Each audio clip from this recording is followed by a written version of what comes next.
ஆடவர் உலகம் வேட்டியில் உதயம். உதயம் வேட்டிகள் ஷர்ட்டுகள். கிருஷ்ணகிரி மாவட்டம் ஊத்தங்கரை அரசு மருத்துவமனையில் மிட்டப்பள்ளி காமராஜர் நகர் பகுதியை சேர்ந்த சிவா விஜயபிரியா தம்பதியரின் 10 வயது குழந்தை வினித் வீட்டில் விளையாடிக் கொண்டிருக்கும் பொழுது கையில் வைத்திருந்த 5 ரூபாய் நாணயத்தை எதிர்பாராத விதமாக விழுங்கியுள்ளார். இதனை கண்ட அவரது உறவினர்கள் ஊத்தங்கரை அரசு மருத்துவமனையில் சிகிச்சைக்காக அனுமதித்தனர். அங்கு பரிசோதித்த மருத்துவர்கள் எக்ஸ்ரே எடுத்து பார்த்தபோது தொண்டை பகுதியில் 5 ரூபாய் நாணயம் சிக்கியிருந்தது உறுதியானது. இந்நிலையில் தொண்டை பகுதியில் சிக்கிக் கொண்டிருந்த நாணயத்தை அறுவை சிகிச்சை செய்யாமலே அப்புறப்படுத்தி மருத்துவர்கள் அசத்தியுள்ளனர்.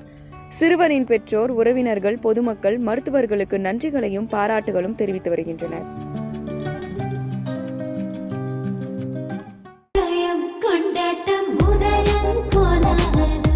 ஆடவர் உலகம் வேட்டியில் உதயம். உதயம் வேட்டிகள் ஷர்ட்டுகள்.